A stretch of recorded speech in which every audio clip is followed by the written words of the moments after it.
नमो नमः। आज हम सीखेंगे संबोधन। कर्ता से लेकर संबोधन तक 8 विभक्तियां होती हैं, लेकिन संबोधन को हम संबोधन ही कहेंगे, उसके लिए हम अष्टमी विभक्ति नहीं बोलते। इसी तरह से कारक जब कहें कि कारक कितने हैं तो कारकाणी षट यानी कारक 6 कहे जाते हैं। प्रथमा विभक्ति को यानी कर्ता को और संबोधन को कारकों की गिनती में नहीं लिया जाता। संबोधन के चिन्ह हैं हे या अरे, भो, हे, अरे। ये कहाँ काम आता है? जब किसी को आवाज लगानी हो, दूर से पुकारना हो, या फिर वार्तालाप कर रहे हो, किसी सामने वाले से बात कर रहे हो, नाटक कर रहे हो, तब हम संबोधन का प्रयोग करते हैं। और अकारांत में संबोधन के रूप चलते हैं हे बालक, हे बालकौ, हे बालकः। प्रथमा विभक्ति की तरह ही चलते हैं, एक वचन में विसर्ग नहीं लगेंगी। और इसका चिन्ह लगाना, संबोधन का चिन्ह लगाना बहुत जरूरी है। जैसे एक्सक्लेमेटरी साइन होता है, पूर्ण विराम और नीचे बिंदु। ये चिन्ह लगाने पर हम हे, भो, अरे बोलें ना बोलें, तब भी संबोधन का ही वो द्योतक है। स्त्रीलिंग में मानो लता, आकारांत हे लते, हे लते, हे लताः, इस तरह से रूप चलते हैं। तो कुछ वाक्यों के द्वारा इसको हम समझेंगे। जैसे किसी बच्चों को हमें आवाज लगानी हो कि अरे बच्चे यहाँ आओ, तो हम क्या कहेंगे? हे बालक या भो बालक अत्र आगच्छ। हे बालक संबोधन चिन्ह, अत्र आगच्छ। यहाँ ज्यादातर वाक्य मध्यम पुरुष एक वचन या बहुवचनों में ही बनेंगे।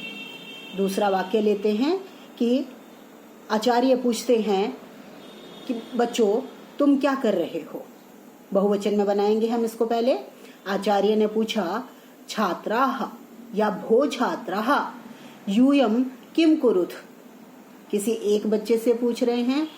हे छात्र, हे ना भी लगाओ, खाली छात्र और संबोधन चिन्ह तब भी चलेगा।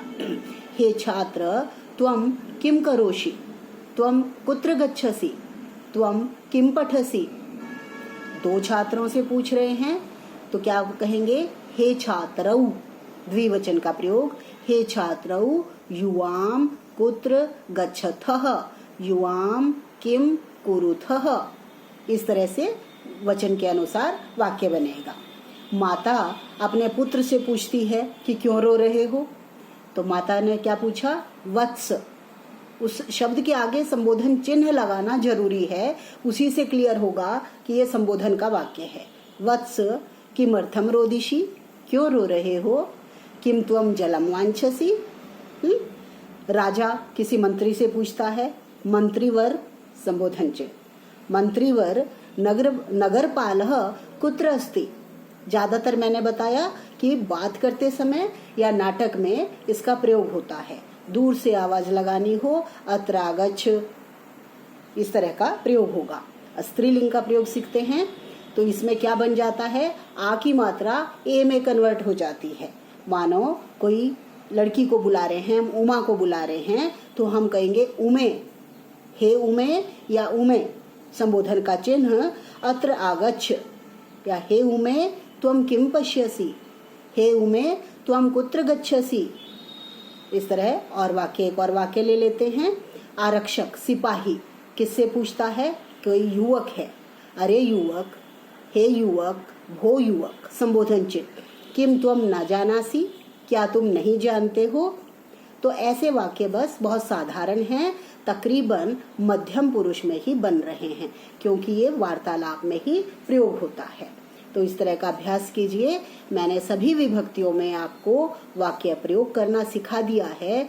यदि आप मेरे सारे वीडियो कर्ता से लेकर ये संबोधन तक देखेंगे तो आपको संस्कृत में वाक्य बनाना बहुत ही आसान लगेगा।